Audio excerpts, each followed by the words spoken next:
So you've had the daydream. A truck kicking up dust on a gravel road, a herd moving slow across a hillside, no neighbors for miles, and a mortgage payment that somehow feels smaller than the one on your current house because, well, look at all that land. That's the fantasy. It's been sold to you by real estate photographers, by streaming shows about families fighting over cattle empires, and by a certain kind of Instagram account that only posts sunsets and never posts invoices. Here's what none of that shows you: the irrigation pivot that seized up in July. The vet bill for a cow tangled in wire on a Sunday night, which somehow always costs more than the weekday emergency call. The season where the calves you were counting on to cover the property tax bill sold for 20% less than budgeted because a packing plant 3 states away had a bad quarter. Ranching looks like a lifestyle. It behaves like a business, with the worst possible cash flow structure imaginable. Money goes out constantly, and money comes in maybe twice a year, if the weather cooperates and the market doesn't turn on you first. Some ranches are genuinely profitable operations, run by people who treat them like the business they are. Some are hobbies wearing a business suit, quietly draining a fortune every year while the owner tells dinner guests it's breaking even. And some are traps that swallow the life savings of people who thought a love of horses and wide open spaces was the same thing as a viable operating plan. By the time we're done here, you'll be able to tell those three apart, and you'll understand why some of the richest people on the planet keep buying ranches anyway, even though the numbers on paper look almost embarrassing. Before you scroll past this one, think about what it actually costs you to keep making videos like this. Real research, real numbers, no shortcuts. And none of it happens if you don't stick around. If you've made it this far, the least you can do is hit subscribe before you go, because leaving now after getting this much value for free is a little rough, honestly. Not all ranches are the same business. Before we get into dollars, we need to clear something up, because ranch is doing a lot of heavy lifting for a lot of very different businesses. A cow-calf operation raises beef cattle and sells calves. A stocker operation buys young cattle, grazes them for months, and resells them heavier. A sheep operation chases wool and lamb markets that behave almost nothing like beef. A horse breeding ranch is playing a different game entirely, closer to bloodstock and performance genetics than commodity protein. A hunting operation sells access to wildlife, not livestock. A dude ranch is basically hospitality with a corral attached. Its product is the experience, not the animal. And then there's the trophy property category, where the ranch mostly exists to be beautiful, private, and tax-advantaged, and any cattle on it are almost a formality. These aren't variations on a theme, they're different industries that happen to share fence posts. For the rest of this, we're focusing on the cow-calf cattle operation, because it's the most common version, the one everyone pictures, and the one with the most brutal, unforgiving math. The number everyone underestimates: land. The single biggest expense in ranching isn't the animals or the machinery, it's the ground underneath all of it. Pasture and rangeland averages somewhere around a couple $1,000s an acre nationally, but that average is basically a mirage, an average of two completely different worlds. Head into the high plains or interior west, and working rangeland can still run a few hundred to around $1,000 an acre. Drive toward a mountain resort corridor or a growing metro area, and land that technically still qualifies as agricultural can run tens of thousands of dollars an acre. At that point, you're not buying grass production. You're buying a view, a zip code, and proximity to people who don't care what the land produces. Here's the trap first-time buyers fall into. They see cheap land in a dry, remote state and think they've found a bargain. But cheap land is usually cheap for a reason. It doesn't grow much.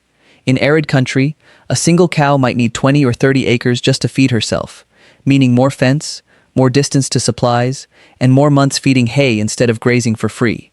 In lush country, a cow might only need a few acres. The land costs more per acre, but you need far less of it. Run the math on a serious operation: 400 to 500 cows, the scale where you can call it a real business rather than a hobby. In dry rangeland country, that might require 10 to 15,000 acres. Even at a modest per acre price, you're looking at 8 figures for dirt before a single fence post goes in the ground. The price of land and the productivity of land are two completely unrelated numbers, and confusing them is how people go broke on a bargain. You bought dirt. Now you have to build a business on it. Closing on the property doesn't give you a ranch. It gives you a very expensive piece of open ground, with the for sale sign taken down. Everything that turns raw land into an operating cattle business is a separate, enormous expense that almost never shows up in the listing. Start with fencing.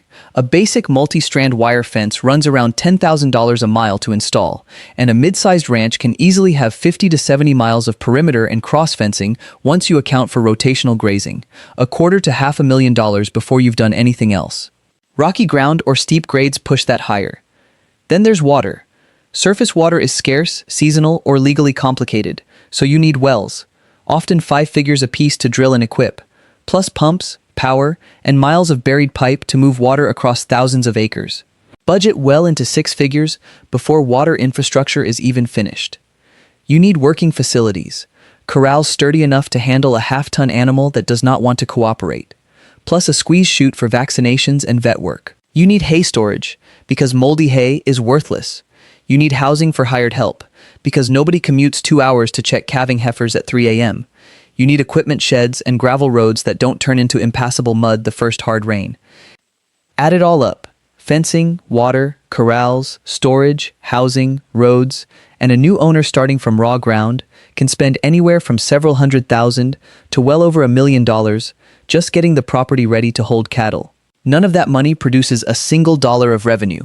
It's the entry fee for being allowed to start the actual business. The inventory that eats, breeds, and occasionally dies. Now, finally, you get to buy something that can actually generate income. Cattle. A bred commercial cow, already pregnant, about to deliver a calf, typically runs a couple $1,000s in a normal market, though prices have been unusually strong recently, as the national herd has shrunk to some of its lowest levels in decades. Build a herd of 400 or 500 cows, and you're looking at well over $1 million in females alone. Then you need bulls, roughly one for every 25 to 30 cows. A basic commercial bull might run a few $1,000s, one with strong documented genetics, the kind that produces calves that gain weight faster and grade higher, can run into the tens of thousands. That genetic difference isn't cosmetic. It's the difference between calves that sell for a premium and calves that get discounted, multiplied across every animal you sell every year. Bulls, like all livestock, are fragile in ways spreadsheets don't capture. One can go lame, get injured fighting, or simply die, and you can't pause your breeding season while you shop for a replacement. Total livestock investment on a mid-sized operation easily runs into 7 figures, and unlike almost any other asset class, this one eats every day and occasionally just disappears. The machinery that never stops breaking. No ranch runs without equipment. You need at least 2 tractors, because when one breaks down during calving season, you cannot afford to wait weeks for a part. Heavy-duty trucks capable of hauling loaded livestock trailers run well into the tens of thousands apiece. Add a trailer, a hay baler, side-by-sides for checking fence line, and fuel storage so you're not making town runs every other day. The mistake a lot of new owners make is buying everything brand new. Finance a couple $100,000 of equipment, and the monthly payment alone runs into the thousands. Money leaving the operation whether or not a single calf has sold. Experienced ranchers size equipment to their actual herd, buy used where it makes sense, and treat every purchase as a drag on cash flow rather than a status symbol. The real structural problem: money goes out daily, money comes in twice a year. Here's the part of ranching that separates people who understand the business from people who get blindsided by it. Expenses arrive every single day. Revenue arrives, at best, twice a year. Hay bills, vet bills, fuel bills, and repair bills don't wait for autumn just because that's when the calves get sold. Feed is usually the single largest operating cost, often running well over half of total annual expenses per cow. Grass doesn't grow year-round almost anywhere in cattle country, so for months at a time you're buying and hauling hay daily. A single large round bale might run $50 to well over $100, and a cow in cold weather can go through one every few days. Multiply that across a herd of several hundred animals and a winter stretching 4 or 5 months, and you're easily talking 6 figures in hay in a normal year. Veterinary costs are the next surprise. Calves get born in blizzards and need help surviving. Cows develop foot infections that need real treatment. A herd this size needs routine pregnancy checks, vaccination schedules, and parasite control, plus whatever emergencies show up uninvited. Labor is the third major line item, and increasingly the hardest to solve. Remote locations and long hours have made good hands genuinely hard to find and keep. Stack property taxes, insurance, utilities, and routine repairs on top, and what you have is not a seasonal hobby. It's a business with a payroll and a maintenance schedule that runs every day of the year, whether or not a single dollar has come in yet. Quick pause, because I know some of you are just letting this play in the background. That's fine, but algorithms don't reward passive listening. They reward engagement.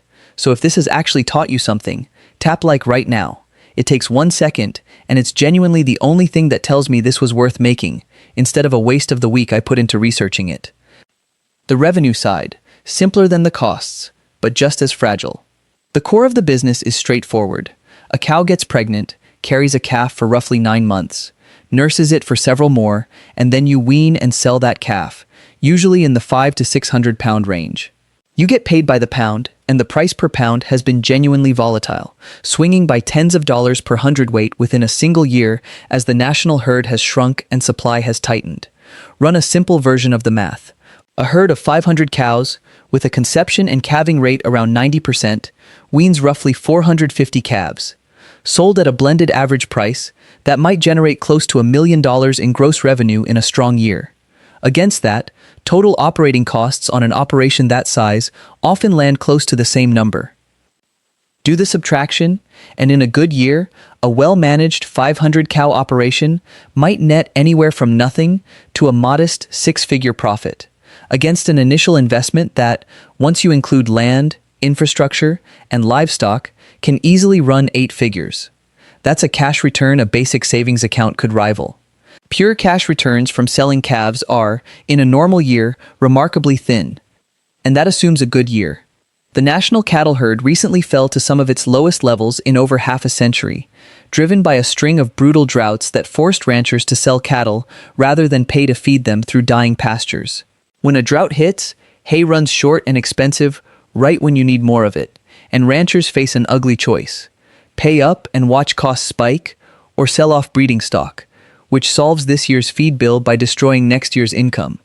Rebuilding a herd after a drought means buying replacements at prices elevated precisely because everyone else is rebuilding at the same time. Layer on the cattle price cycle itself, which historically runs 8 to 12 years from peak to trough, and you get a business where your costs are locked in today's dollars, but your revenue depends on a market that might not cooperate for years. A single season price swing of tens of dollars per hundredweight can mean well over $100,000 of difference in revenue on an otherwise identical herd. The expenses barely move. The income swings wildly. That gap is the entire risk profile of the industry in one sentence. The ranchers who actually come out ahead. If you want to understand what separates the ranchers who build wealth from the ones who sell out at the bottom of a bad market, look at what happens during a multi-year drought. Families who'd worked the same ground for generations still got wiped out when the rain stopped coming. Experience doesn't negotiate with weather. The ones who survived tended to share one trait: cash reserves, and more than one way to make money off the same acreage. Hunting leases are one of the most underused revenue streams in American ranching. Leasing access for deer, upland birds, or other game can generate meaningful per-acre income without selling a single cow. Hay sales work the same way. A ranch with strong pasture can sell surplus hay to neighbors who come up short, and in a drought year, that hay can be worth more than the cattle themselves. Conservation easements are the most misunderstood tool of all. In exchange for permanently restricting future development on the land, a landowner can claim a substantial charitable tax deduction based on the drop in the property's market value. It's not a loophole, it's a deliberate piece of the tax code designed to keep working land working instead of getting carved into subdivisions. People will pay real money, often several $100s a night per person, for a weekend that feels like ranch life. Trail rides, a campfire dinner, a cabin in the middle of nowhere. A handful of well-booked guest cabins can generate revenue that rivals the cattle operation itself, with none of the drought risk attached. None of these alone turns a marginal cattle operation into a windfall, but stacked together, cattle, hay, hunting access, conservation income, guest revenue, they smooth out the brutal, feast-or-famine cash flow that pure commodity ranching delivers on its own. So why do billionaires keep buying ranches? Here's the part that confuses people who've just walked through all those numbers. If cash returns are this thin, why do some of the wealthiest people alive keep assembling ranches the size of small counties? Media moguls, tech founders, and cable television billionaires have collectively bought up millions of acres across the American West. at prices no operating cattle business could ever justify on cash flow alone. They're not buying it to get rich selling calves. They're buying privacy, a property large enough the outside world can't reach the middle of it. They're buying appreciation. Agricultural land here has climbed steadily for decades, without the crashes that haunt other asset classes. They're buying the conservation easement tax math, where donating development rights can shelter tens of millions in tax liability while the owner keeps using the land exactly as before. And in many states, simply keeping a small cattle herd qualifies enormous properties for agricultural property tax rates instead of commercial rates, a difference worth hundreds of thousands of dollars a year on its own. For a wealthy buyer, the cattle aren't really the business. They're the minimum activity required to unlock a much larger set of financial and lifestyle benefits that have almost nothing to do with the price of beef. Putting it all together, what actually happens? Picture a realistic, unglamorous version of this. Someone buys a few thousand acres in decent cattle country, builds a herd of a couple hundred cows, and runs it properly. The land alone costs 8 figures. Fencing and water upgrades add a few $100,000 more. Livestock and equipment add another $1 million or so. Financed at a reasonable down payment, the annual debt service on the land alone can run well into 6 figures, sometimes 7. In a strong year, that operation might generate a real, honest operating profit, tens of thousands, maybe more, earned after covering feed, vet care, fuel, and labor. But measured against the debt service on the land itself, that profit barely makes a dent. What actually builds the owner's net worth is the land quietly appreciating in the background, often by an amount that roughly offsets the interest cost of owning it. That's the real mechanism most people miss. The cattle operation isn't there to make you rich. It's there to cover the carrying cost of owning the land, while the land itself does the wealth building, slowly, mostly invisible, until the day you sell or pass it down. Now compare a good year to a bad one. In the good year, calving goes well, the market is strong, and the cattle turn a real profit while the land appreciates. In the bad year, a late storm kills calves right when they're most vulnerable. Drought forces expensive hay purchases, and the market softens right as you're selling. The operating profit from the good year can flip into a serious loss in the bad one, and the land might not appreciate at all. The swing between those two outcomes can easily run $500,000 or more, driven almost entirely by weather and market timing, neither of which anyone controls. The ranchers who last decades aren't the ones who happen to buy right before a good stretch of years. They're the ones who kept enough cash in reserve to survive the bad stretch without being forced to sell breeding stock, who built more than one source of income off the same land, and who understood from day one that the cattle were never going to make them rich on their own. So can a ranch make you money? Yes, but very rarely in the way the postcard promised. Not through the calves, and almost never on the timeline anyone pictures while standing in a listing photo imagining coffee on the porch. The romance of it is genuine. The economics of it are unforgiving. The people who actually thrive out there are the ones who never let themselves forget either one. And honestly, if you sat through all of that, every acre, every vet bill, every bad drought year, and you're still not subscribed, that's on you at this point. This channel runs on the same brutal math this ranch does, time and money going out constantly, and support coming in only when people like you actually show up for it. So don't be the guest who eats the meal and skips the tip. Like, subscribe, and share. I'll see you in the next one.